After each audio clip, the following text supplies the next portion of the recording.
أعوذ بالله من الشيطان الرجيم. بسم الله الرحمن الرحيم. والضحى والليل إذا سجى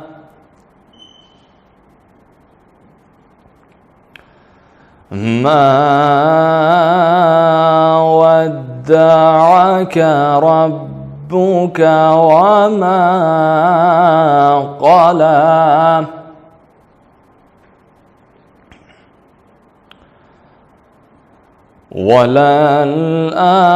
وللآخرة خير لك من الأولى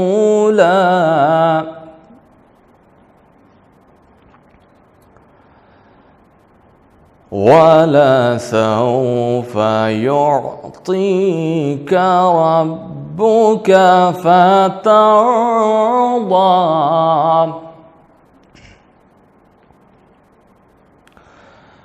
ألم يجدك يتيما فآوى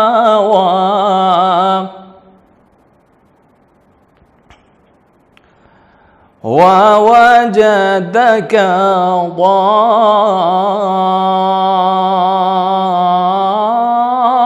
ضالا فهدى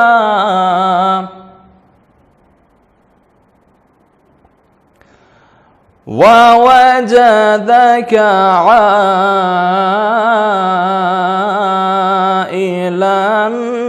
فأغنى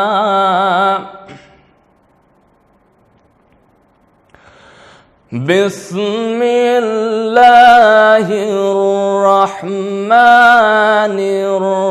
الرحيم والضحى والليل إذا سجى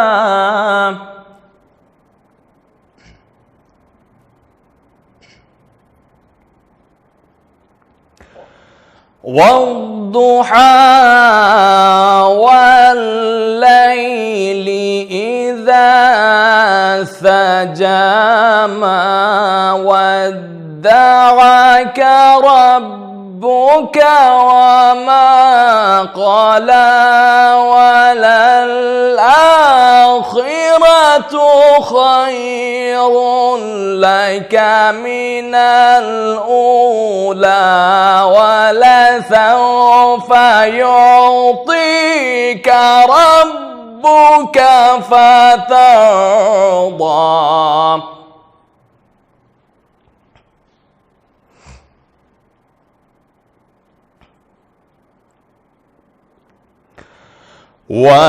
ولسوف يعطيك ربك فترضى ألم يجدك يتيما فآوى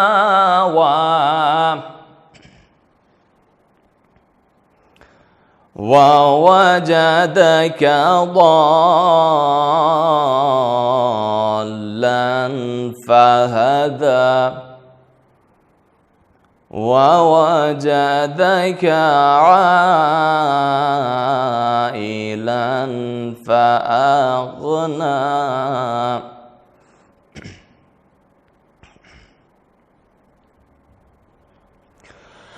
ألم يجدك يتيما فآوى ووجدك ضالا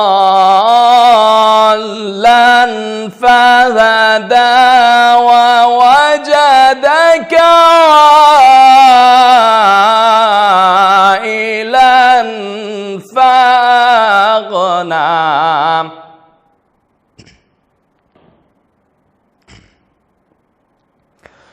ووجدك ضالا ضالا فهدى ووجدك عائلا فأغنى فأما اليتيم فلا تقهر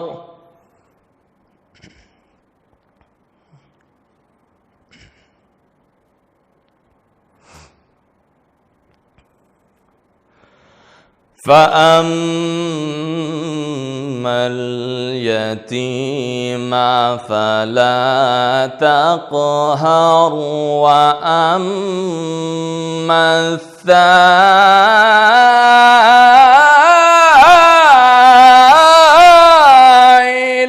فلا تنهر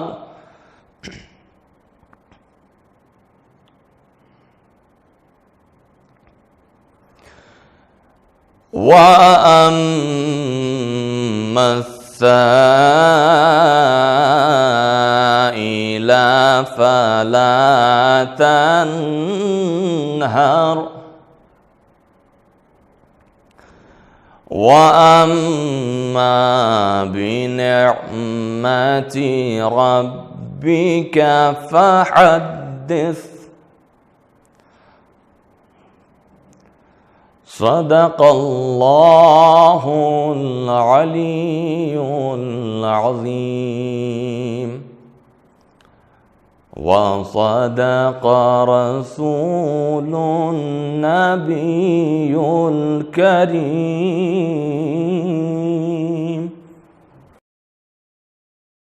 مومنین سے التماس ہے ایک مرتبہ سورہ حمد اور 3 مرتبہ سورہ اخلاص کی تلاوت فرما کر مرحوم و مغفور سید حسنین اصغر آبدی ابن سید اصغر عباس آبدی صاحب کی روح کو ارسال فرمائیں۔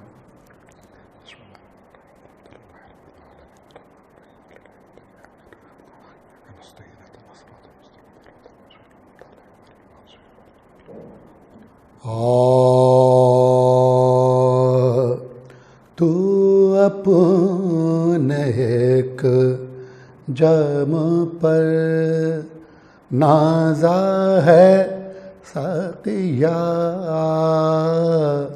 تو اپنے ایک جم پر نازا ہے ساقیا، 14 پلانے والے ہیں، پرواہ ہے مجھ کو کیا، بتلائے دیتا ہوں تجھے میں خانوں کا پتہ، بتہا وہ کاز مینو خراسانو سامرا،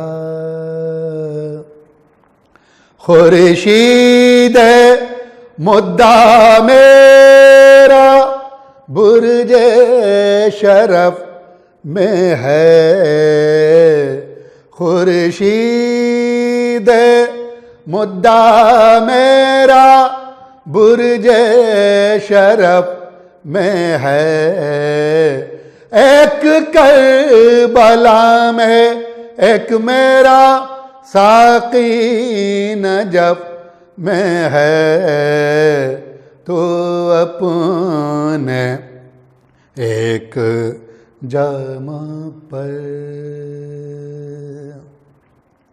چند بند مرثیے کے پیش خدمت ہیں۔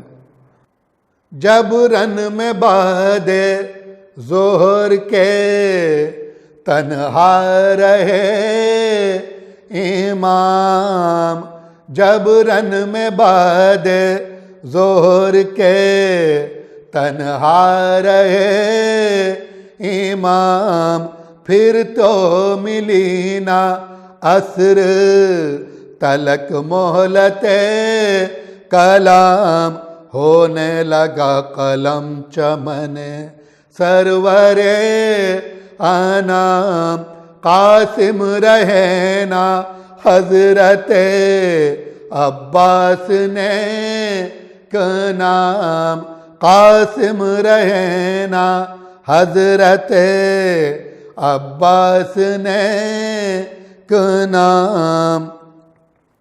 سب کارواں گیا شہ دلگیر رہ گئے، سب کارواں گیا شہ دلگیر رہ گئے، نالا جرس کی طرح سے شبیر رہ گئے، نالا جرس کی طرح سے شبیر رہ گئے.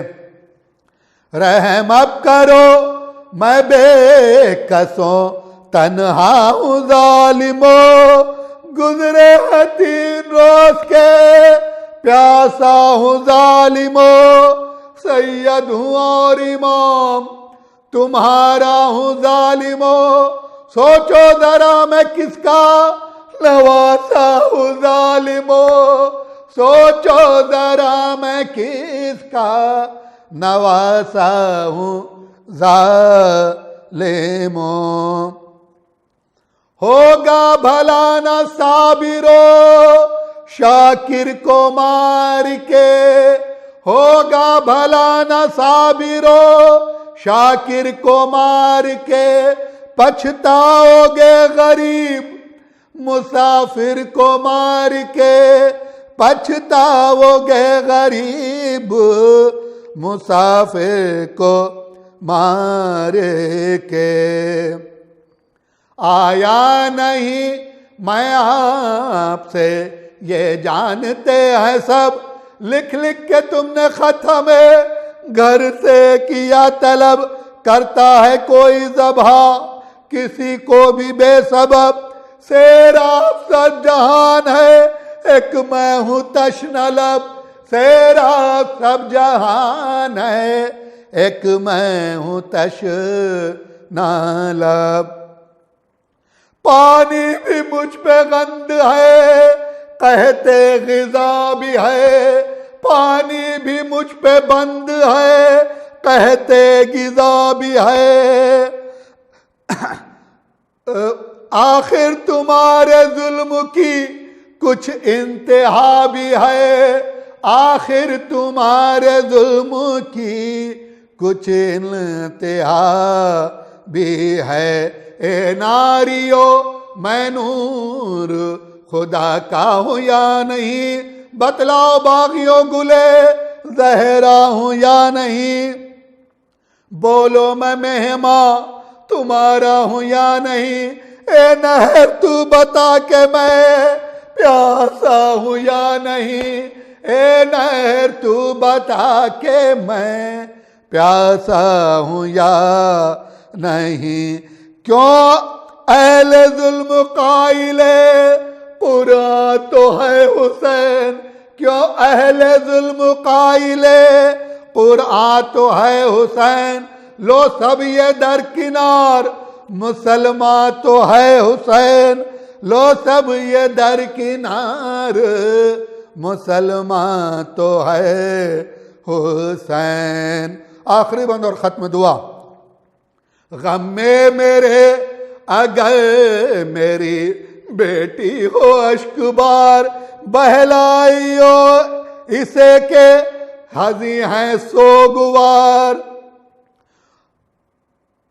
بندے کوئی یتیم کے چھینے نہ زینہار، بے پردہ ہو نہ آلے رسول فلک وقار، بے پردہ ہو نہ آلے رسول فلک وقار، ہووے نہ اب جفا حرم دل ملول پر، ہووے نہ اب جفا حرم دل ملول پر، رانڈوں کو بھیج دیجیو قبر رسول پر، رانڈوں کو بھیج دیجیو قبر رسول پر. جب رن میں باد ظہور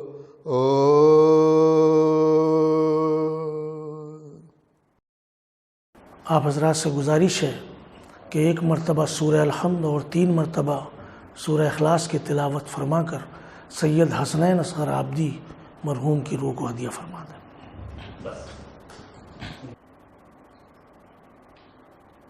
چند اشعار بارگاہ مولا میں پیش کر رہا ہوں، ملاحظہ فرمائیں۔ 4 مصرے پہلے۔ جو اپنے سینے میں، جو اپنے سینے میں عشق علی نہیں رکھتے، جو اپنے سینے میں عشق علی نہیں رکھتے،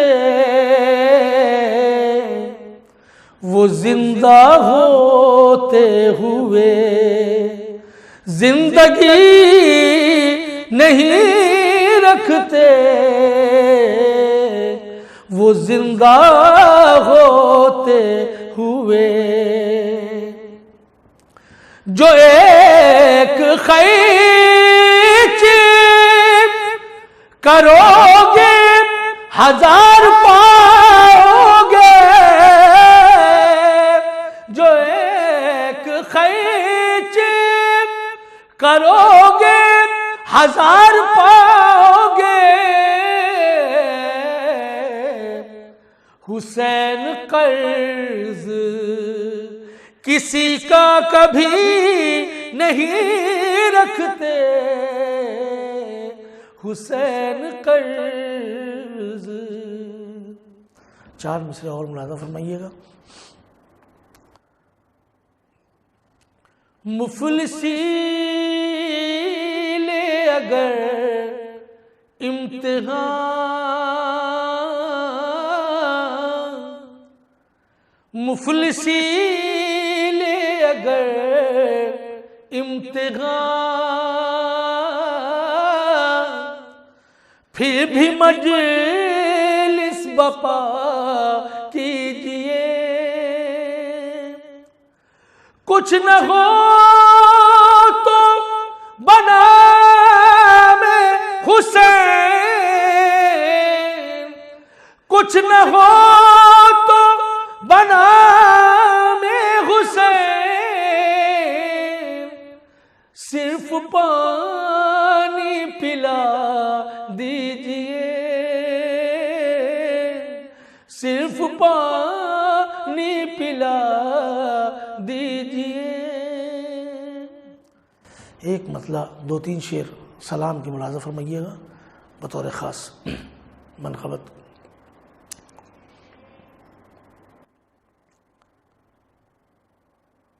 اندھیرا ہوتا لہد میں ضیا نہیں ہوتی،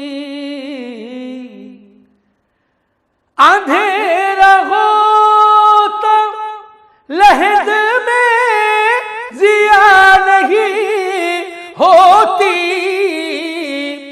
کفن کے ساتھ جو خاک شفا نہیں ہوتی، کفن کے ساتھ جو خاک شفا نہیں ہوتی، چراغ الفت شبیر ساتھ لے کے چلو، چراغ الفت شبیر ساتھ لے کے چلو، یہ ساتھ ہو تو مخالف ہوا نہیں ہوتی، یہ ساتھ ہو تو مخالف ہوا نہیں ہوتی۔ یہ شعر خاص طور سے دیکھیے گا کہ میرے علی کی عداوت سے باز آ جاؤ، میرے علی کی عداوت سے باز آ جاؤ، میرے علی کی عداوت سے باز آ جاؤ، یہ وہ مرض ہے کہ جس کی دوا نہیں ہوتی،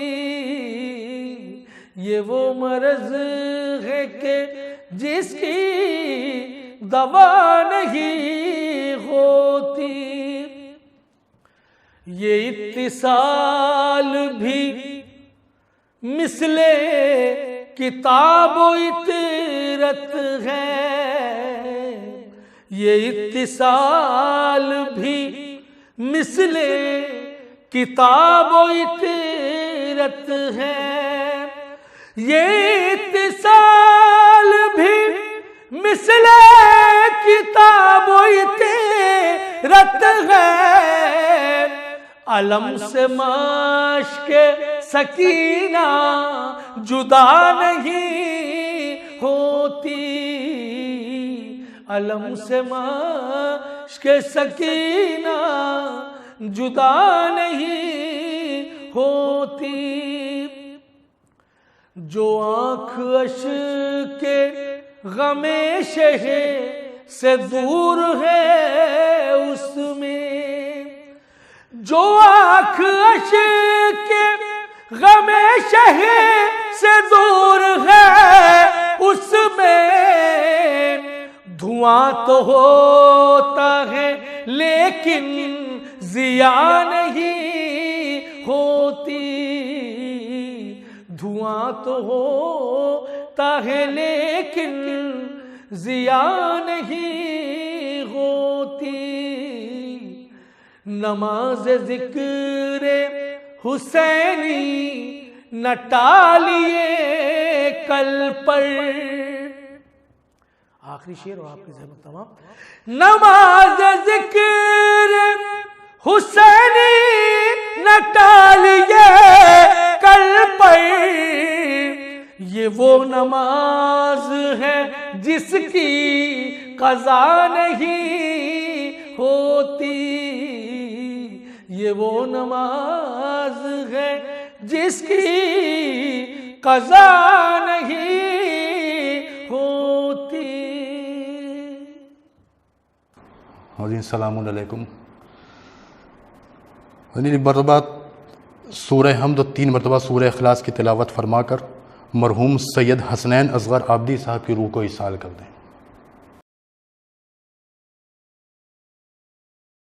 ایک مطلع و چند اشعار سلام کے پیش کر رہا ہوں، سماعت کریں۔ عرض کیا ہے کہ تب کہیں جا کر سر اسلام پر سایہ ہوا، تب کہیں جا کر سر اسلام پر سایہ ہوا، نصب جب تیروں پہ شہ کے جسم کا خیمہ ہوا، تب کہیں جا کر سر اسلام پر سایہ ہوا، نصب جب تیروں پہ شہ کے جسم کا خیمہ ہوا، ماتم شہ جب مکان ظلم میں برپا ہوا، ماتم شہ جب مکان ظلم میں برپا ہوا، شعلہ شر آنسوؤں کی آگ سے ٹھنڈا ہوا، شعلہ شر آنسوؤں کی آگ سے ٹھنڈا ہوا، وہ چل دیا نیزے پہ قرآن کی تلاوت کے لیے،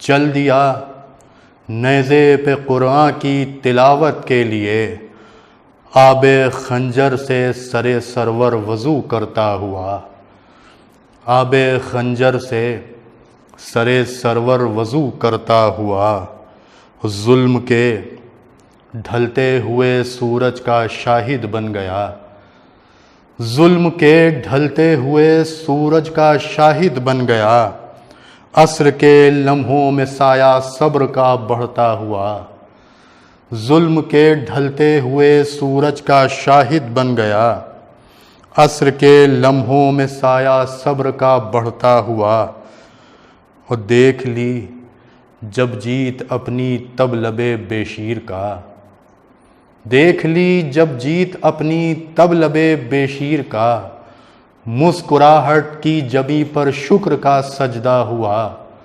مسکراہٹ کی جبیں پر شکر کا سجدہ ہوا، اور ہو نہیں سکتا کبھی شہ کے بدن سے سر جدا، ہو نہیں سکتا کبھی شہ کے بدن سے سر جدا، نور خنجر سے کبھی دیکھا نہیں کٹتا ہوا، نور خنجر سے کبھی دیکھا نہیں کٹتا ہوا، اور آج بھی دریا سے محو گفتگو ہے تشنگی، آج بھی دریا سے محو گفتگو ہے تشنگی، ظلم جس پہ ناز کرتا تھا وہ پہرا کیا ہوا، ظلم جس پہ ناز کرتا تھا وہ پہرا کیا ہوا، اور تب پتہ سب کو چلا یہ شب بھی ہے محو ازاں، تب پتہ سب کو چلا یہ شب بھی ہے محو ازاں،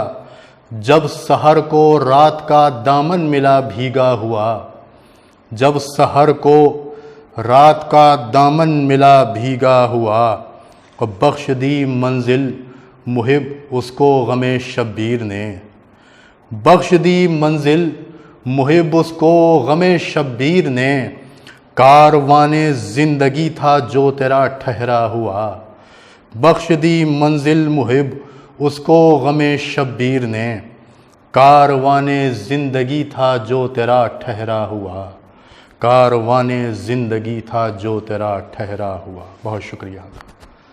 رحم اللہ من قرأ الفاتحہ۔ بسم اللہ الرحمن الرحیم، الحمد للہ رب العالمین الرحمن الرحیم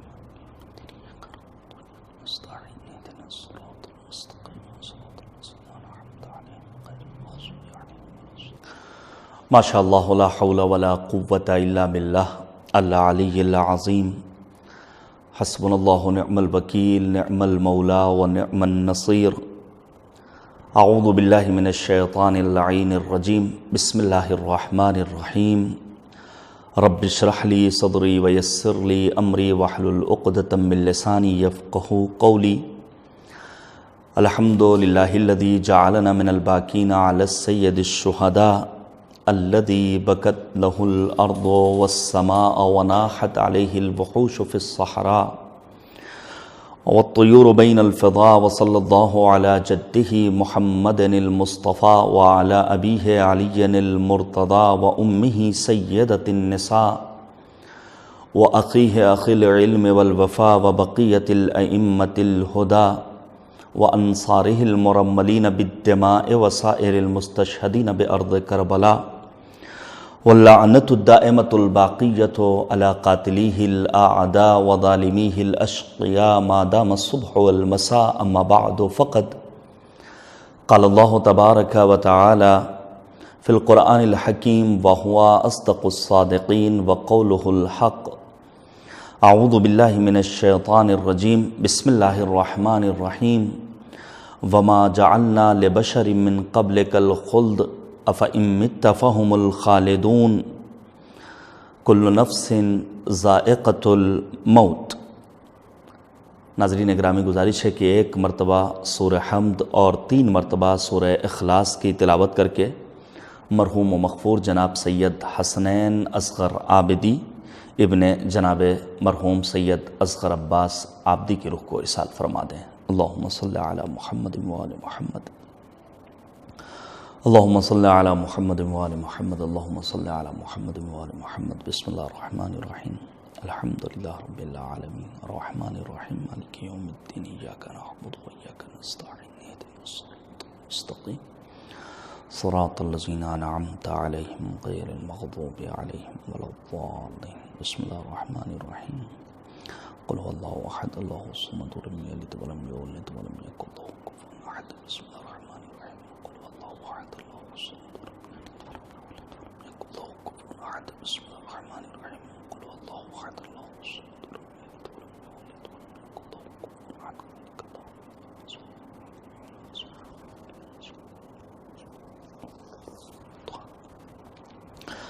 عزیزان گرامی، ایک جواں سال مرد مومن کے ایصال ثواب کی یہ مجلس عزا ہے، وہ بھی ایام عزائے سرکار سید الشہداء سے قبل۔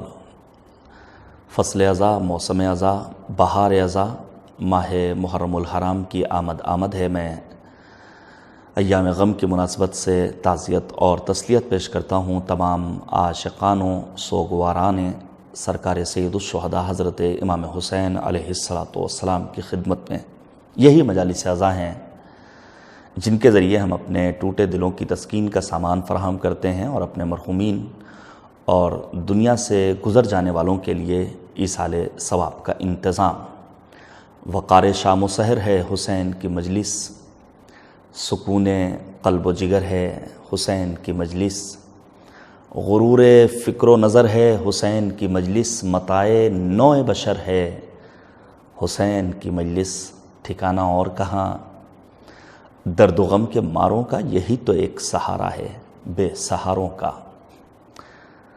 ملت کی ترجمہ ہے یہی مجلس حسین، اس قوم کی زباں ہے یہی مجلس حسین، ہم سب کی پاسباں ہے یہی مجلس حسین۔ گرد بن کر ہوا میں بکھر جائے گی یہ قوم، مجلس ہوئی جو بند تو مر جائے گی یہ قوم۔ ہمیں اپنی جان سے زیادہ عزیز ہے عزاداری ہے سرکار سید الشہداء۔ ہم رزق حیات حاصل کرتے ہیں انہی مجالس عزائے امام حسین علیہ السلام سے۔ علماء، افاضل، واعظین، خطباء، ذاکرین کے بیانات سنتے ہیں انہی مجالس عزا میں۔ اور پھر ایک حدیث پیش کروں صرف مجلس عزا کی اہمیت کے لیے، یہ جو ہم نے اور آپ نے اپنی زندگی کا تھوڑا سا وقت نکالا ہے مجلس عزا کو سننے کے لیے، مجلس عزا میں شرکت کے لیے۔ ہمارے چھٹے امام حضرت امام جعفر صادق علیہ السلام کا ارشاد گرامی ہے، من جلس مجلسا یحیی فیہ امرنا لم یمت قلبہ یوم تموت القلوب۔ جو شخص کسی ایسی بزم میں شریک ہو، کسی ایسی جگہ جا کر بیٹھے جہاں ہمارے امر کو زندہ کیا جا رہا ہو، لم یمت قلبہ، اس کا دل اس دن مردہ نہیں ہوگا جس دن تمام انسانیت کے دل مردہ ہوں گے۔ روز محشر خدا کی بارگاہ میں جس کسی کو اپنے دل کی، اپنے وجود کی، اپنے قلب کی حیات چاہیے، وہ فرش عزائے حسینی کا اہتمام کرے۔ رب کریم ہماری اس عبادت کو اپنی بارگاہ میں شرف قبولیت مرحمت فرمائے۔ میں اپنی عادت کے مطابق کچھ دیر گفتگو کرنا چاہوں گا قرآن مجید کی۔ نبی خاتم سید المرسلین حضرت محمد مصطفیٰ صلی اللہ علیہ وآلہ وسلم نے ارشاد فرمایا تھا، انی تارکم فیکم الثقلین کتاب اللہ وعطرتی اہل بیتی ما ان تمسکتم بہما لن تضلوا بعدی ولن یفترقا حتی یردا علی الحوض۔ میں تمہارے درمیان دو گرا قدر چیزیں چھوڑ کر جا رہا ہوں، ایک قرآن مجید، دوسرے اہل بیت طاہرین۔ جو ان دونوں سے وابستہ ہو گیا وہ راہی نجات ہوا، یہ دونوں آپس میں جدا نہیں ہوں گے یہاں تک کہ حوض کوثر پر مجھ سے ملاقات کریں۔ نبی اعظم کے اس فرمان کی روشنی میں ہمیں اپنے آپ کو قرآنی بھی بنانا ہے اور دامن اہل بیت سے بھی وابستہ رکھنا ہے۔ آپ پڑھیے قرآن مجید، 6000 سے زیادہ آیتیں ہیں قرآن کریم میں، قلب پیغمبر پر نازل ہوئی۔ نزل بہ الروح الامین علی قلبک۔ ان آیات میں پروردگار نے جس جگہ بھی اپنے حبیب کو اپنا مخاطب قرار دیا ہے، لہجہ پروردگار نہایت دل نشین، نہایت حسین، بہت ہی متانت ہے لہجے میں۔ اور آپ پڑھیے قرآن، طٰہٰ، یاسین، مزمل، مدثر، وما ارسلناک الا رحمتا للعالمین، یہ تمام آیات۔ لیکن 3 مقامات ایسے ہیں جہاں پروردگار کے لہجے میں، جسارت نہ ہو تو عرض کروں، دھمکی پائی جاتی ہے، جہاں کریم پروردگار کے لہجے میں تندی پائی جاتی ہے۔ پہلا موقع وہ ہے توحید، لئن اشرکت لیحبطن عملک، اے پیغمبر شرک کی کوئی گنجائش نہیں، لہجے میں سختی ہے، تندی ہے۔ دوسرا موقع وہ ہے قرآن کریم کے سلسلے میں، سورہ حاقہ میں مالک نے آواز دی، وَلَوْ تَقَوَّلَ فَضَّلَ عَلَيْنَا بَعْضَ الْأَقَاوِيلِ، اگر قرآن کے سلسلے میں آپ نے تحریف سے کام لیا تو یاد رکھیے ہم آپ کو محکم گرفت میں لے لیں گے. ثُمَّ لَقَطَعْنَاهُ مِنْهُ الْوَتِينَ، ہم آپ کی شہرگ حیات کو کاٹ دیں گے. یہ کون کہہ رہا ہے؟ کریم پروردگار. کس سے کہہ رہا ہے؟ نبی اعظم حضرت محمد مصطفیٰ صلی اللہ علیہ وآلہ وسلم سے. اور تیسرا موقع جہاں لہجے میں تندی ہے، جہاں سخت الفاظ استعمال کیے گئے ہیں، مالک نے آواز دی یا ایھا الرسول بلغ ما انزل الیک من ربک وان لم تفعل فما بلغت رسالتہ واللہ یعصمک من الناس. وہ ہے اعلان ولایت امیر المؤمنین یعصوب الدین امام العارفین مولا الموحدین امام الاولین والآخرین حضرت علی مرتضیٰ علیہ السلام کا، جہاں امیر المؤمنین کی ولایت کے سلسلے میں مالک نے آواز دی اگر آپ نے یہ کام نہ کیا گویا کار رسالت انجام ہی نہیں دیا. اور یہیں پر علماء مفسرین ماہرین علوم قرآن کا میں یہ قول بیان کروں، پروردگار کا یہ لہجہ، یہ الفاظ قرآن کریم کی آیت کے بتا رہے ہیں کہ غدیر فقط لسانی نہیں ہے، فقط قولی نہیں ہے، فقط زبان کی حد تک نہیں ہے، بلکہ غدیر عملی ہے. غدیر عمل چاہتی ہے. غدیر کے اپنے کچھ تقاضے ہیں. معبود ہم سب کو غدیر فہمی کا شعور نصیب کرے. عزیزان گرامی، دامن اہل بیت طاہرین اور ساتھ ہی ساتھ قرآن کریم سے وابستگی یہ واقعی میں امت پیغمبر خاتم حضرت محمد مصطفیٰ صلی اللہ علیہ وآلہ وسلم کے شمار میں محشور کرنے کے لیے ضروری ہے. قرآن سے ہمارے ہاں دوری ہے نسبتاً، قرآن ہمارے ہاں طاقوں پر ہے، قرآن ہمارے ہاں جزدان میں رکھا ہوا ہے، قرآن ہمارے گھروں کی زینت بنایا گیا ہے، قرآن کو ایک باعث برکت کتاب سمجھا گیا ہے، لیکن قرآن خوانی، قرآن فہمی کا جذبہ نہیں ہے. جبکہ یہ قرآن دستور حیات ہے، یہ قرآن کتاب قانون ہے. آپ تمام موضوعات کے سلسلے میں قرآن مجید کی آیتوں کو پڑھ سکتے ہیں. انفرادی مسائل ہوں، اجتماعی مسائل ہوں، پروردگار کی عبادت و بندگی کا مسئلہ ہو، خانوادگی مسائل ہوں، زن و شوہر کی باہمی زندگی کے سلسلے میں پڑھیے آپ سورہ روم. مالک نے کیا آواز دی قرآن مجید کی مختلف آیتوں میں؟ مثلا وَمِنْ آیَاتِهِ أَنْ خَلَقَ لَكُم مِّنْ أَنفُسِكُمْ أَزْوَاجًا لِتَسْكُنُوا إِلَيْهَا وَجَعَلَ بَيْنَكُم مَّوَدَّةً وَرَحْمَةً إِنَّ فِي ذَلِكَ لَآيَاتٍ لِقَوْمٍ يَتَفَكَّرُونَ.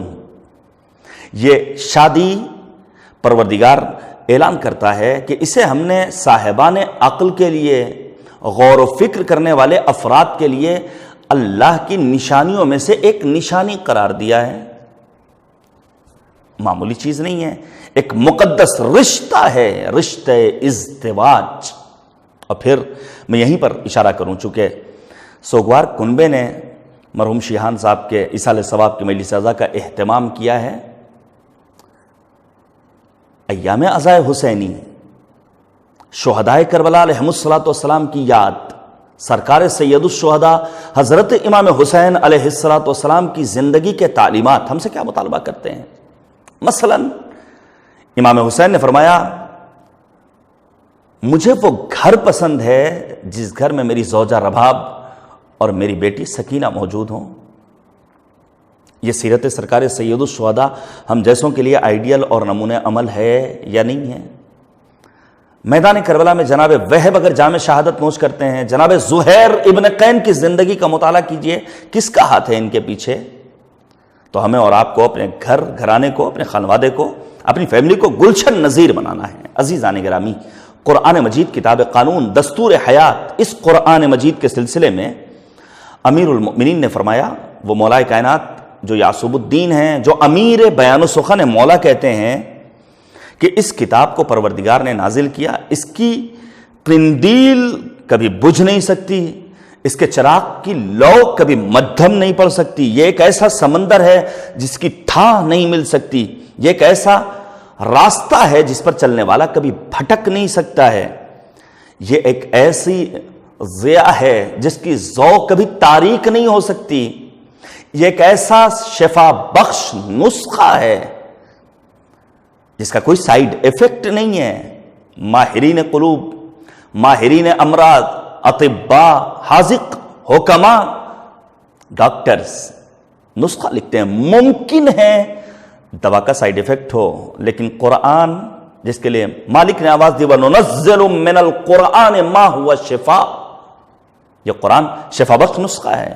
امیر المؤمنین نے فرمایا اس کا کوئی سائیڈ ایفیکٹ نہیں ہے، اس قرآن کریم سے وابستگی کے بغیر انسان کامیاب نہیں ہو سکتا۔ پڑھیے اب قرآن مجید، مثلا قرآن کریم میں جو مختلف قرآن کے نام ہیں، 40 سے زیادہ نام بیان ہوئے ہیں۔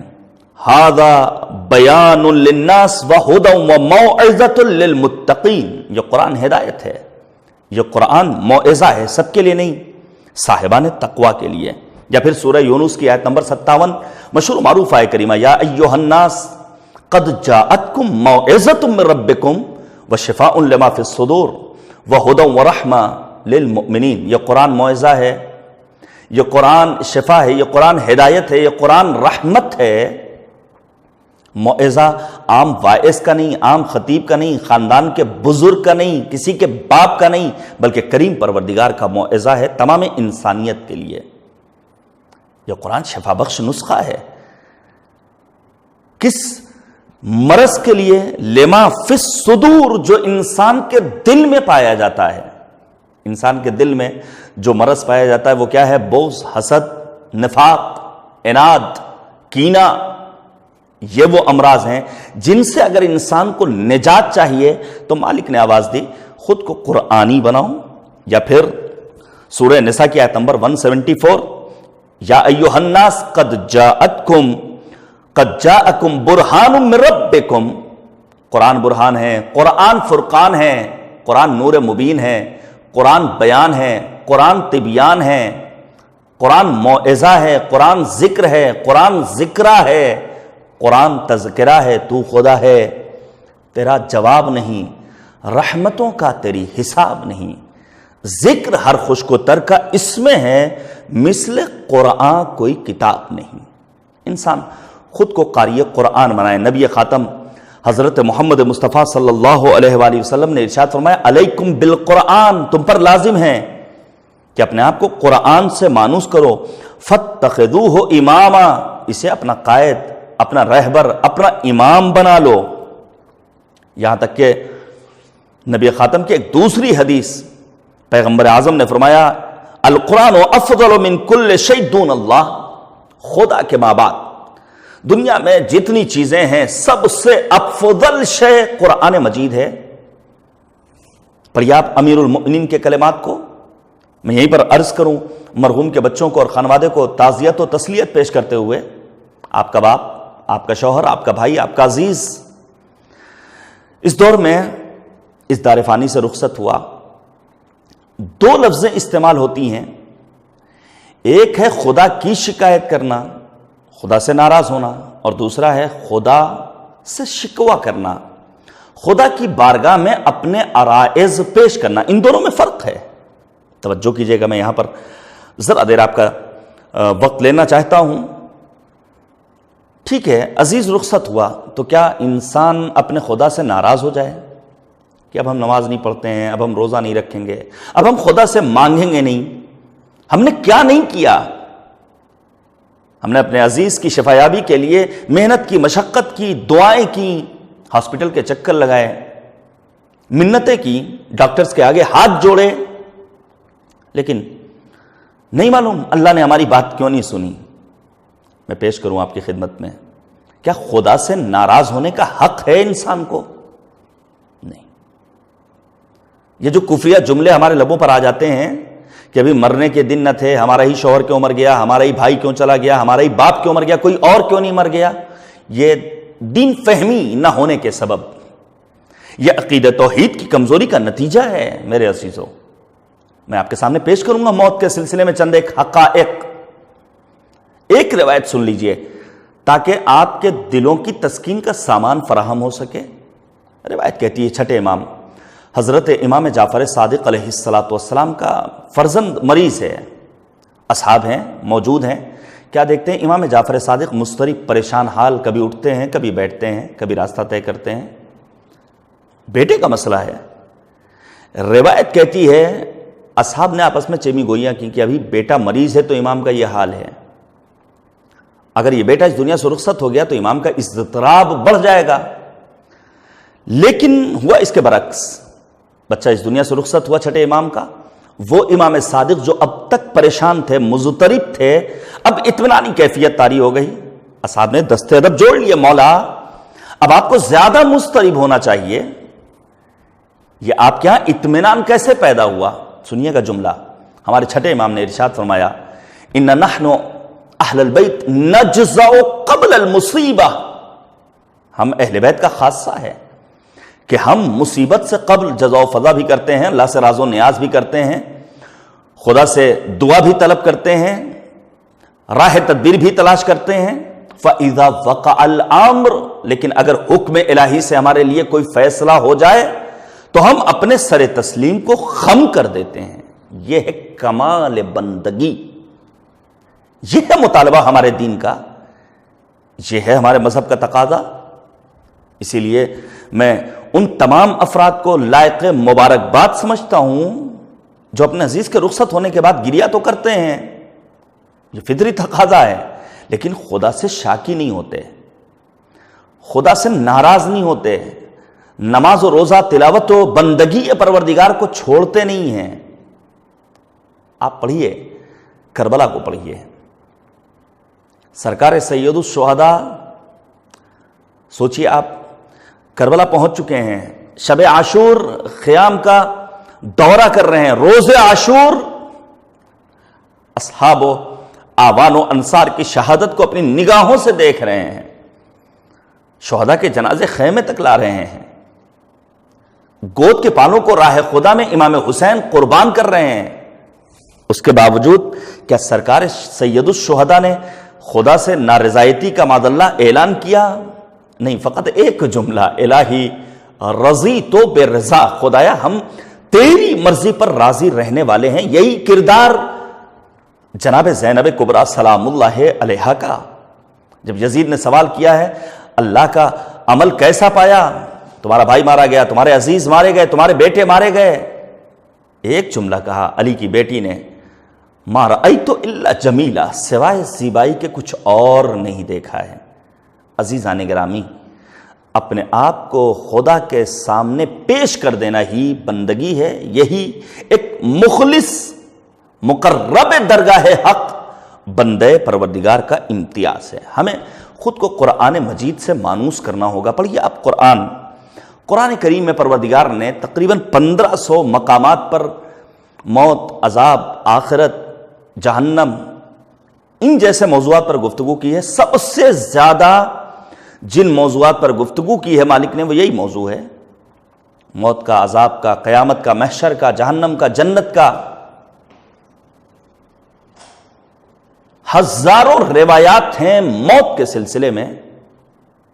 اس حد تک اہم ہے یہ موضوع کہ علامہ مجلسی رضوان اللہ تعالی علیہ نے بہار الانوار کی جلد نمبر 6، 7 اور 8 اسی موضوع سے مخصوص کیا ہے۔ موت آنی ہے۔ سورہ انبیاء کی نہایت ہی حسین آیت کریمہ، آیت نمبر 34، مالک نے آواز دی، وَمَا جَعَلْنَا لِبَشَرٍ مِّن قَبْلِكَ الْخُلْدَ فَإِن مِتَّ فَهُمُ الْخَالِدُونَ۔ اے پیغمبر، ہم نے آپ کو ابدی زندگی کا مالک نہیں بنایا ہے، آپ کی زندگی جاویدانی زندگی نہیں ہے کہ اگر آپ اس دنیا سے رخصت ہو جائیں تو آپ کے بعد یہ کفار و مشرکین ہمیشہ باقی رہیں۔ اور پھر آیت نمبر 35 میں اسی سورہ انبیاء میں مالک نے آواز دی، کل نفس ذائقۃ الموت، ہر نفس کو موت کا ذائقہ چکھنا ہے۔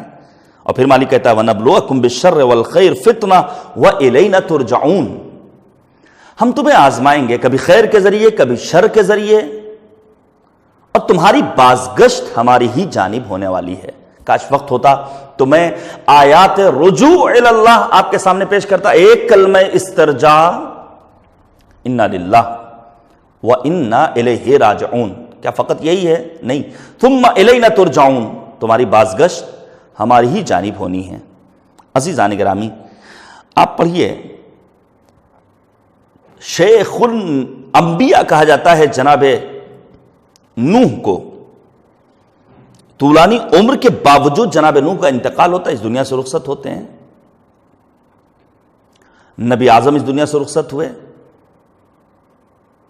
انبیاء کرام، ائمہ اطہار، اولیاء کرام، اس دنیا سے رخصت ہوتے ہیں، اس موت سے انسان گھبراتا کیوں ہے؟ اس کی وجہ کیا ہے؟ علماء نے بیان کیا، چونکہ انسان عمل سے عاری ہوتا ہے، قرآن سے وابستگی نہیں ہے، نماز سے دوری ہے، واجبات دین کو انسان ادا نہیں کر رہا ہے، اور پھر انسان یہ چاہے کہ نہیں اس کے یہاں اس کے لیے موت نہایت آسان ہو جائے، ممکن نہیں ہے۔ بغیر عمل کے انسان موت کو گلے لگانے کے لیے تیار نہیں ہو سکتا ہے۔ جو جتنا زیادہ دنیا کا دل دادا ہوگا وہ اتنا ہی موت سے گھبرائے گا۔ اسی لیے تو ہم سے مدد کا مطالبہ کیا ہے پروردگار نے، یا ایھا الذین آمنوا ان تنصروا اللہ ینصرکم ویثبت اقدامکم، اللہ کی مدد کرو اللہ تمہاری مدد کرے گا۔ نہیں سمجھ میں آیا؟ اللہ تو غنی مطلق ہے، غنی عن العالمین، اس کے باوجود پروردگار ہم سے مدد کا مطالبہ کر رہا ہے۔ اہل بیت طاہرین نے ہم سے مدد کا مطالبہ کیا ہے، امام حسین نے میدان کربلا میں ہم سے مطالبہ کیا ہے، حل من ناصر، ہے کوئی جو مدد کرے؟ امیر المؤمنین نے فرمایا اعینونی بورع واجتہاد وعفت وسداد، میری مدد کرو تلاش و کوشش کے ذریعے، عفت و پاک دامنی کے ذریعے، ورع و پرہیزگاری کے ذریعے، سیدھے راستے پر چلنے کے ذریعے۔ یہ مدد کیسی مدد؟ کبھی علمی ہوگی، کبھی فکری ہوگی، کبھی مالی ہوگی، وقت نہیں ہے وگرنہ میں مکمل طور پر اشارہ کر، کبھی عملی مدد ہوگی۔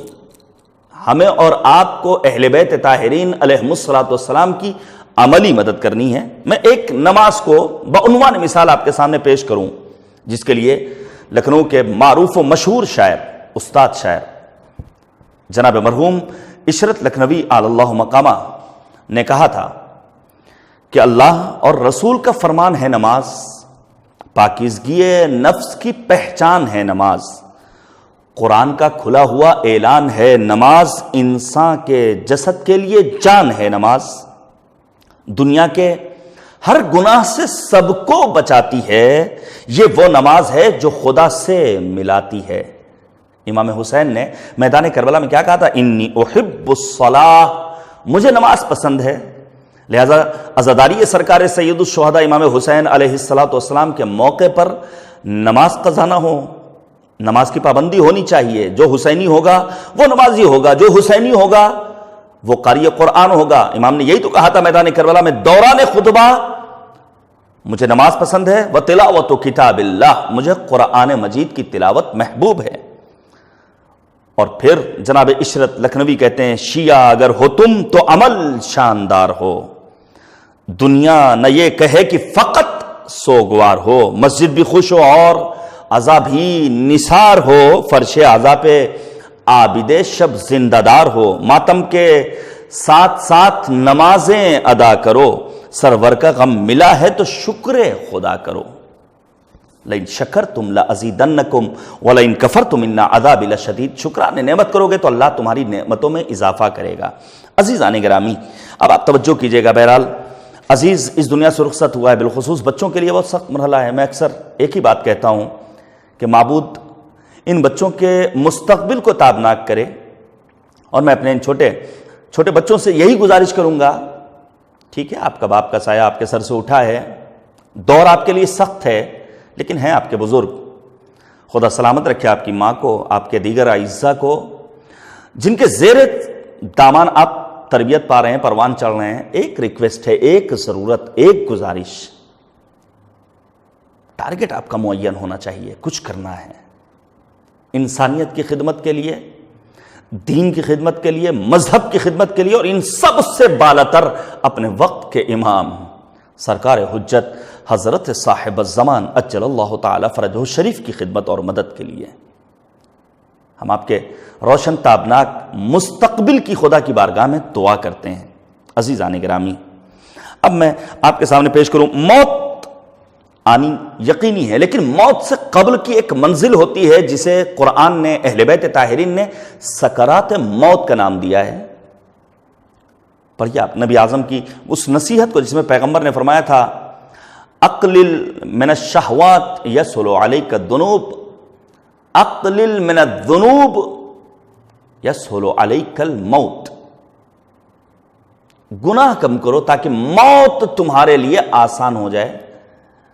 موت آنی ہے بہرحال، نبی اعظم اپنی زندگی کے آخری لحظات میں کبھی پانی مانگتے ہیں، کبھی اٹھتے ہیں، کبھی بیٹھتے ہیں، اصحاب نے دست ادب جوڑ لیے، پیغمبر خدا یہ کیا کر رہے ہیں آپ؟ پیغمبر نے یہی تو کہا تھا قد جاءت سکرۃ الموت، سکرات موت کی منزلیں آن پہنچی ہیں۔ سکرات موت یعنی انسان کی وہ مدہوشی سی کیفیت جس میں انسان نہ بھی مرا ہے نہ زندہ ہے، اور یہ صرف ہاسپٹل میں مرنے والوں سے مخصوص نہیں ہے۔ سکرات موت جو گھر میں مر رہا ہے اسے بھی اس منزل سے گزرنا ہے، جو ایکسیڈنٹ میں مر رہا ہے اسے بھی اس منزل سے گزرنا ہے، جو ڈوب کر مر رہا ہے اسے بھی اس منزل سے گزرنا ہے۔ سکرات موت کی منزلیں سخت ہیں۔ حضرت امام حسن مجتبیٰ علیہ السلام جب زہر نے اثر کیا ہے تو سکرات موت کی منزلوں کو یاد کر کے ہمارے دوسرے امام مجتبیٰ نے گریہ کیا ہے۔ سکرات موت سے بچنے کے لیے بہت ساری حدیثیں ہیں، بہت ساری روایتیں ہیں، علماء کی بہت ساری سیرت کے نمونے ہیں۔ میں آپ کے سامنے ایک دو نمونے پیش کروں۔ مثلاً اچھا، جب انسان سکرات موت کی منزلوں میں مبتلا ہوتا ہے تو جو اللہ کا مخلص بندہ ہے اس کے پاس ملائکہ سماوات آتے ہیں۔ قرآن نے یہی تو کہا تتنزل علیہم الملائکہ الا تخافوا ولا تحزنوا وابشروا بالجنۃ التی کنتم توعدون۔ یہ ملائکہ سماوات آنے کے بعد جنت کی بشارت دیتے ہیں، کہتے ہیں ڈرنے کی ضرورت نہیں ہے، خوف حزن ملال کی ضرورت نہیں ہے۔ لیکن اس کے برخلاف بعض وہ افراد جنہوں نے دنیا میں خدا کی یاد سے اپنے دل کو غافل رکھا ہے ان کے پاس شیطان آتے ہیں۔ وَإِنَّ الشَّيَاطِينَ، شیاطین آنے کے بعد لَيُوحُونَ إِلَىٰ أَوْلِيَائِهِمْ، سورہ انعام کی آیت نمبر 121، آپ جا کر کے آیت نمبر 121 سورہ انعام کی پڑھیے گا۔ شیطان آنے کے بعد انہیں بہکاتے ہیں، انہیں اپنی طرف کھینچنے کی کوشش کرتے ہیں۔ اس کے برخلاف جو ملائکہ سماوات آتے ہیں وہ اللہ کے مخلص اور مؤمن اور متدین بندوں کو سلام علیکم کا تحفہ دیتے ہیں۔ علماء نے کیا کیا ہے؟ مثلا آیت اللہ خنصاری رضوان اللہ تعالی علیہ، یہ ایک ایسی عظیم علمی ہستی جو مدفون کہاں؟ حرم معصوم قم، شہر مقدس قم میں۔ خدا ہم سب کو توفیق زیارت دے۔ 90 برس کی عمر ہو چکی، اس کے بعد ان کا انتقال ہوا۔ اپنی موت سے قبل مسلسل کہتے تھے لا الہ الا اللہ، لا الہ الا اللہ کی تکرار کرتے رہتے تھے، یہاں تک کہ موت سے قبل تقریباً 1 ہفتے کی مدت میں مرحوم آیت اللہ خنصاری نے 12,000 مرتبہ کہا لا الہ الا اللہ۔ دعائے عدیلہ کی تلاوت مستحب ہے۔ آپ آیت اللہ العظمیٰ حجت رضوان اللہ تعالی علیہ کی زندگی کا مطالعہ کیجئے، مدرسہ حجتیہ موجود ہے، ان کی قبر موجود ہے، خود ان کے داماد کا بیان ہے جو ایک مجتہد، ایک عالم، کہ جب ان کی طبیعت خراب ہوئی آیت اللہ حجت کی تو انہوں نے اپنے سارے ساز و سامان، رقوم شریعہ، مسائل شرعی، کاغذات، خطوط اس وقت کے عظیم مرجع جناب آیت اللہ آقا سید احمد زنجانی کی خدمت میں بھیجا۔ ان کی بیٹی کچھ لے کر آئی ہیں، لیکن آقا حجت نے کہا نہیں، میں کچھ کھانا نہیں چاہتا ہوں، کچھ پینا نہیں چاہتا ہوں۔ کہا نہیں بابا، یہ تربت کربلا ہے، یہ امتیاز ہے، ہم عاشقان امام حسین علیہ السلام کا۔ جیسے ہی خاک کربلا کا نام سنا کہا لاؤ، اور اسے نوش کرتے ہیں، اور پھر خدا کو گواہ قرار دیتے ہیں اور کہتے ہیں خدایا گواہ رہنا، آخر زادی میرا دنیا تربت الحسین علیہ السلام، میری اس دنیا سے آخری جو زاد ہے اور آخری جو میرا لقمہ ہے اور آخری جو میری غذا ہے وہ تربت پاک سرکار سید الشہداء امام حسین علیہ السلام ہے۔ امام حسین امام عزت ہیں، امام حسین امام کرامت ہیں، امام حسین امام رؤوف ہیں۔ سرکار سید الشہداء نے اپنی شہادت کے ذریعے ایک ایسا انتظام کر دیا کہ ہم عاشقان امام حسین بھی پر امید ہو گئے۔ الا ماشاءاللہ نمونے آپ کو تاریخ میں مل جائیں گے۔ شیخ مرتضی زاہد، شیخ عباس قمی رضوان اللہ تعالی علیہ، ان تمام علماء کے تذکرے کو میں چھوڑ رہا ہوں۔ سکرات موت کی منزلوں سے بچنے کے لیے سورہ زلزال کی تلاوت کی تاکید کی گئی ہے۔ اہل بیت طاہرین علیہم السلام سے انسان کا رشتہ جس حد تک مضبوط ہوگا، موت انسان کے لیے اتنی زیادہ آسان ہو جائے گی۔ ایک نمونہ جناب مقدس اردبیلی رضوان اللہ تعالی علیہ اس دنیا سے رخصت ہوئے، یہیں پر پیش کروں. ہم اور آپ سمجھتے ہیں کہ ہمارا بچہ یوں ہی معجزے اور چمتکار کے ذریعے مقدس اردبیلی، امام خمینی، آغائے خوئی، رہبر معظم آغائے سیستانی، سید حسن نصر اللہ، شیخ مفید، شیخ طوسی، سید رضی، سید مرتضیٰ جیسا ہو جائے گا. نہیں، تربیت درکار ہے. جیسی تربیت کی جائے گی. کسی نے ماں سے پوچھا تھا مقدس اردبیلی کے کہ آپ کا بیٹا کیسے مقدس بنا؟ اس موقع پر ماں نے کہا تھا کہ میں نے اپنے بیٹے کو کمسنی میں بغیر وضو کے کبھی دودھ نہیں پلایا تھا. تربیت اور پرورش میں یہی تو فرق ہے.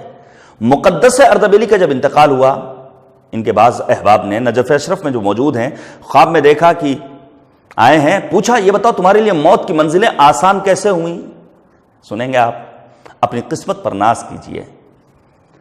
مقدس اردبیلی نے روضہ امیر المؤمنین کی جانب اشارہ کیا اور ایک جملہ کا، حب صاحب ھذا القبر، اس قبر میں آرام کرنے والے امیر المؤمنین کی محبت نے میرے لیے موت کی منزلوں کو آسان کر دیا ہے.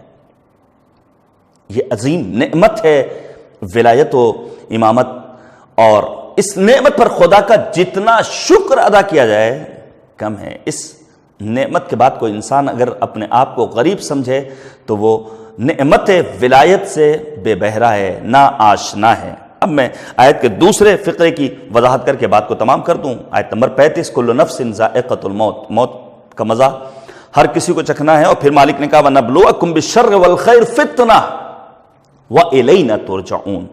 ہم تمہیں آزمائیں گے، کبھی خیر کے ذریعے کبھی شر کے ذریعے. خیر کے ذریعے آزمانا سمجھ میں نہیں آتا ہے، اور سمجھ میں بھی آتا ہے تو شر کے ذریعے بالکل ہی نہیں سمجھ میں آتا. پروردگار خیر ہے. شر کے ذریعے آزمانے کا مطلب کیا ہے؟ آپ یقین جانیے، خیر کے ذریعے جس انسان کو آزمایا جائے گا اس کا امتحان میں پاس ہونا ذرا سخت ہے. ہاں، جو شر کے ذریعے آزمایا جا رہا ہے اس کا امتحان میں پاس ہونے کا چانس زیادہ ہے. پروردگار نے جس کسی کو دولت دی، اس دولت کے ذریعے اگر اللہ امتحان لے رہا ہے تو اس امتحان میں کامیاب ہو جائے ضروری نہیں ہے. لیکن جسے غربت دی ہے، جس کے یہاں مفلوق الحالی ہے، جس کے یہاں تنگدستی ہے، اگر اسے مالی بحران کا سامنا کرنا پڑ رہا ہے تو اپنی اس مشکل میں، اپنے اس شر کے ذریعے ممکن ہے وہ بآسانی امتحان خدا بندی میں کامیاب و کامران ہو جائے. جسے اللہ نے صحت دی ہے وہ کامیاب ہو جائے بآسانی ضروری نہیں ہے، لیکن جسے پروردگار نے مرض دیا ہے اس کے پاس ہونے کے چانسز زیادہ ہیں. غور کیجئے گا آپ، امتحان کیوں پروردگار لے رہا ہے؟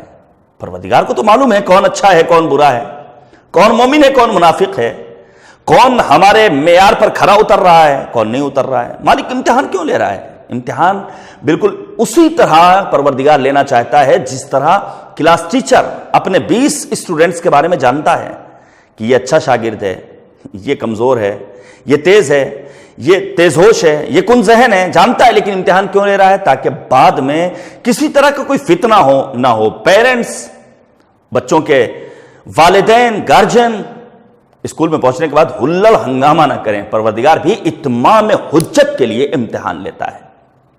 پڑھیے قرآن مجید میں پروردگار نے امتحان کے لیے چند ایک لفظیں استعمال کی ہیں. کبھی خود امتحان، سورہ ممتحنہ آپ جا کر کے پڑھیے. کبھی پروردگار نے لفظ آزمائش اور امتحان کی جگہ فتنے کو استعمال کیا ہے.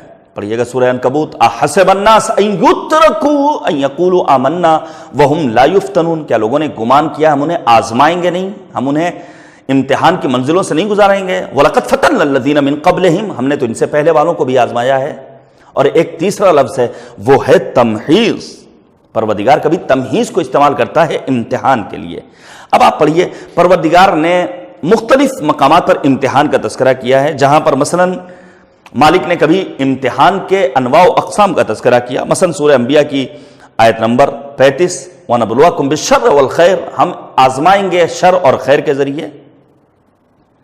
کبھی پروردگار نے امتحان کے موارد کا تذکرہ کیا، وَإِذِ ابْتَلَىٰ إِبْرَاهِيمَ رَبُّهُ بِكَلِمَاتٍ فَأَتَمَّهُنَّ، یہ قرآن مجید میں موجود ہے. اور کبھی پروردگار عالم نے جناب صالح کی قوم کے بارے میں ارشاد فرمایا، اِنَّ مُرْسِلُ النَّاقَ فِتْنَةً عَلَيْهِمْ، سورہ قمر کی آیت نمبر 27. اور کبھی پروردگار نے ان چیزوں کا تذکرہ کیا ہے جن کے ذریعے مالک امتحان لینا چاہتا ہے. وَنَبْلُوَكُمْ بِشَيْءٍ مِّنَ الْخَوْفِ وَالْجُوعِ وَنَقْصٍ مِّنَ الْأَمْوَالِ وَالْأَنفُسِ وَالثَّمَرَاتِ وَبَشِّرِ الصَّابِرِينَ. سورہ بقرہ آیت نمبر 155. میں ایک دو امتحان پیش کروں اور بات کو تمام کر دوں. پروردگار عالم نے قرآن مجید میں، پڑھیے گا آپ سورہ صاد، دلچسپ ہے وہ داستان، باپ اور بیٹے کے امتحان کا تذکرہ کیا ہے، جناب داؤد اور جناب سلیمان کا.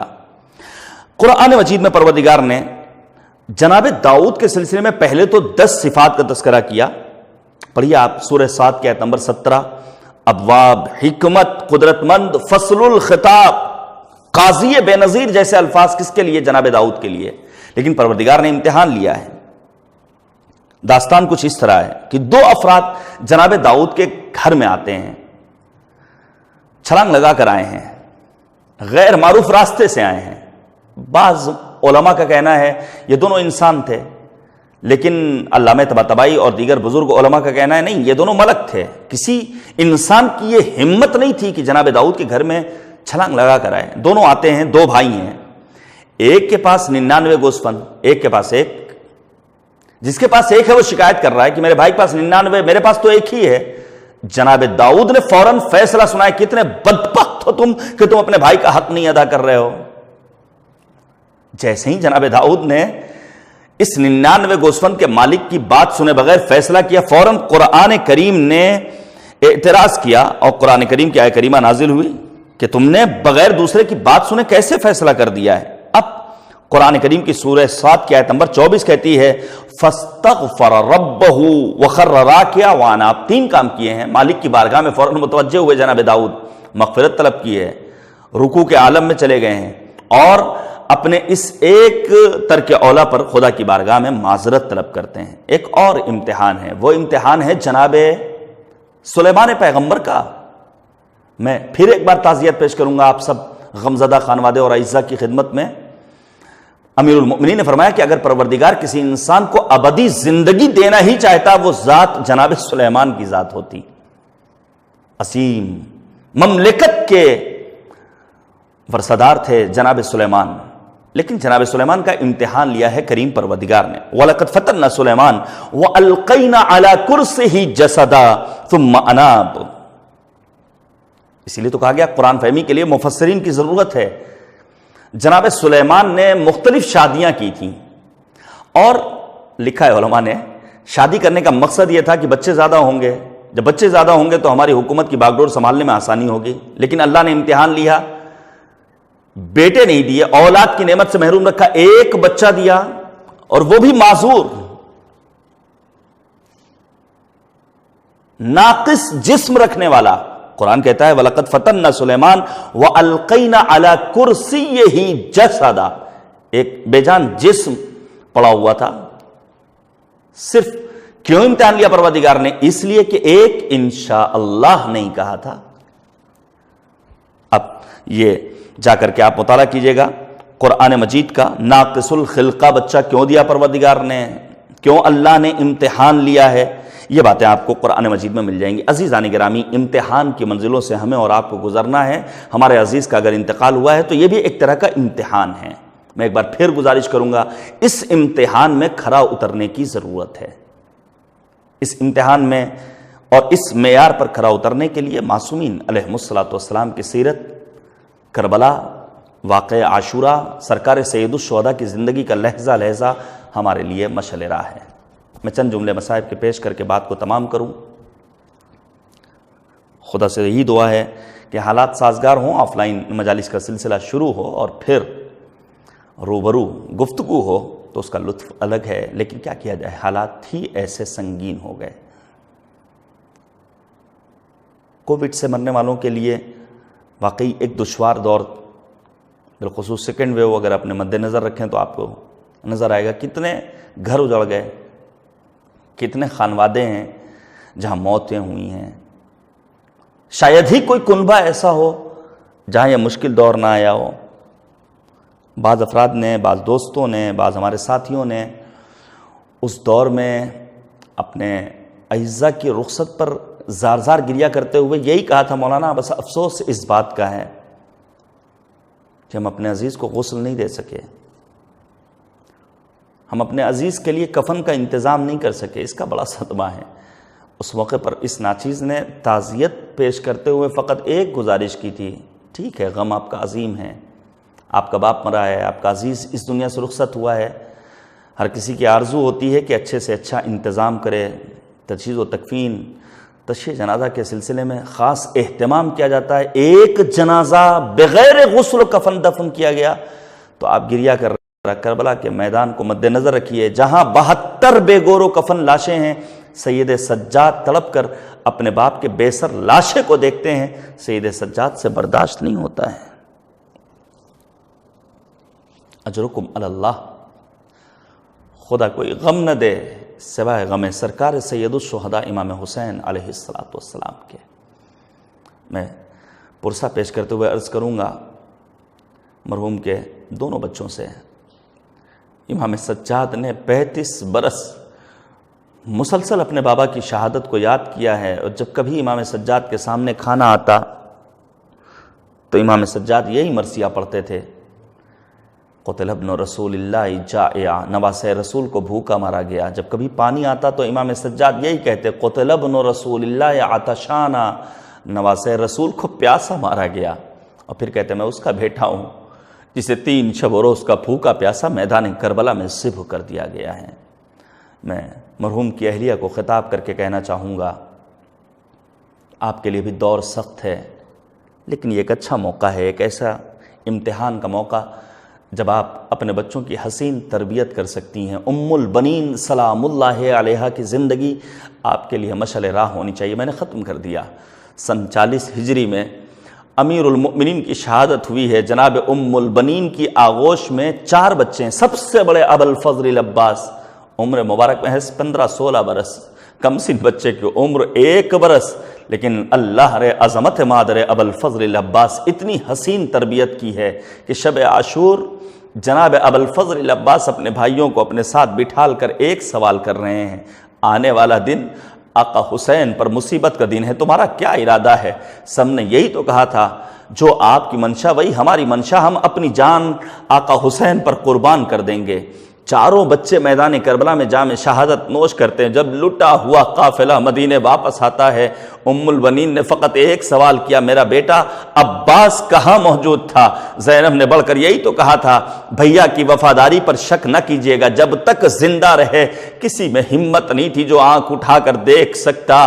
اس موقع پر جناب ام البنین نے کہا، کلہم بفداء الحسین، سب کو پالا ہی تھا حسین پر فدا کرنے کے لیے۔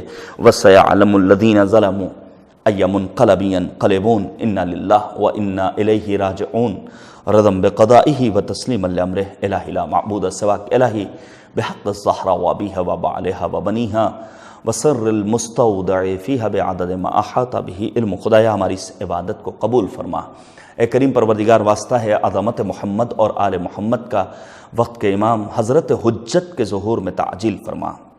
معبود مرحوم برادر عزیز ہر دل عزیز جناب شیحان صاحب کو جوار رحمت میں جگہ کرامت فرما، ان کے گناہان کبیرہ و صغیرہ کی مغفرت فرما، ان کے بچوں کو، ان کے گھر والوں کو صبر جمیل کی دولت سے مالا مال کر دے، ہم سب کی عاقبت بخیر فرما، ہم سب کو دین فہمی کا شعور نصیب فرما۔ اے معبود، تجھے واسطہ محمد اور آل محمد کا ایام عزائے حسینی میں بھرپور محفوظ عزاداری کی توفیق نصیب فرما۔ علماء اعلام، مراجع اعظام، بالخصوص رہبر معظم انقلاب کا سایہ ہمارے سروں پر تادیر قائم و دائم رکھ۔ معبود، دین اور انسانیت کی خدمت کرنے والوں کے توفیقات خیر میں اضافہ فرما، مقامات مقدسہ کی حفاظت فرما، ہم سب کو کربلا کی زیارت سے مشرف فرما، ہمارے اعمال کو اس لائق بنا دے کہ امام ہمیں اپنے اوان و انصار میں شمار فرمائے۔ ربنا تقبل منا انکا انت السمیع العلیم۔ گزارش ہے کہ 1 مرتبہ مزید سورہ حمد اور 3 مرتبہ سورہ اخلاص کی تلاوت کر کے مرحوم و مغفور جناب سید حسنین اصغر عابدی ابن جناب سید اصغر عباس آبدی مرحوم کی روح کو ارسال فرما دیں۔ اللہم صلی علی محمد و آل محمد۔